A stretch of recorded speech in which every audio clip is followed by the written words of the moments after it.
Good evening, everyone. A picture-perfect night for high school football. Welcome into the Frenzy. I'm John Popovich. This is Keenan Singleton. Hey, John. Speaking of picture-perfect, the playoff picture becoming a bit clearer tonight now that just a month remains in the regular season. Let's take you out to North Bend Road for a GCO South battle between Moeller and LaSalle. Lancers down 14-7 in the fourth, and this MJ believes he can fly too. MJ Horton goes airborne, and this game is tied. Now, you might get a kick out of this, or you might not. Moeller elects to not go for the field goal from the 5-yard line. On fourth down, Garrett Bledsoe crashes down from the weak side, and the west side holds. We're flipping out here because it's overtime, and first place in the league is on the line. LaSalle wins the toss. A win tonight will be their fifth straight over Moeller. Zachary Williams stuffed earlier, but not here on fourth down at the goal line. It's 21-14 Mo. Now, LaSalle has the chance. They go up top, and there's B.J. Hendricks just visiting from the future. He sees it, he catches it, and he clinches it. 21-14 for the men of Moeller. It's quite the turnaround this season for the Crusaders. They're now 2-0 in the GCO after not winning a league game since 2015. We stay in the GCL, and we head to the pit.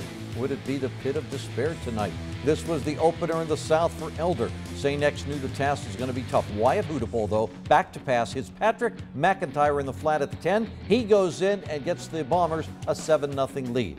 Elder then drives the ball and gets down to the 5-yard line. Michael Bittner keeps it, but he runs into Rajah Bridges, who hits like the Western Hills Viaduct. He stands him up at the goal line, but the very next play, Bittner's going to give it another try. Looks for the gap up the middle, and this time he gets in, and Elder ties the game at 7. Panthers grabbed the lead in the second quarter with a short-range field goal, and then they took off from there. Elder goes on to win this one, 51-26. Sets up a huge matchup next week at Nipper between Moeller and Elder, two undefeated GCO South teams. Figured our game of the week this week would be two teams with points to make in the ECC. When Milford and Anderson met a year ago, the final was 41-40. And again, this year, neither team is afraid of the end zone. Let's take you out to Anderson, where if you were looking for 3 yards in a cloud of dust, well, here's some smoke, at least for you. Punts don't hunt at Anderson. They refuse to do it. Running back Owen Coley, they're sniffing the end zone here, and Anderson is going to try to draw first blood, and they will because they go back to Coley, and it was 7-0 Anderson. Now, we had our camera on Cameron Kells all night. We couldn't keep it off of him. He needed one touchdown to tie Milford's touchdown record. Maybe mistaking that 1 for 7 because that's how many times he scored tonight. 7 times. Wow. Milford wins 56-20. It's the third time they scored 50 or more points this year. Back to Kells. He's a good football player, but an even better teammate. My O-line was blocking really well, and we were running the ball super well.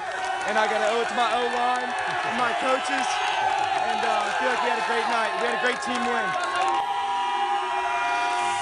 Philip Lee spending the night in the Forest Hills School District. First Anderson, then Turpin. They're going to make him pay property taxes pretty soon. The Spartans defense was getting it done tonight. Check out Dominic Heiss making the interception. That puts an end to one Eagle threat.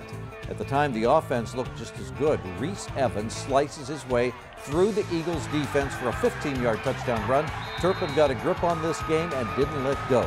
Just a long, long night for Walnut Hills. Turpin wins at 41-14. The Spartans improve to 4-2.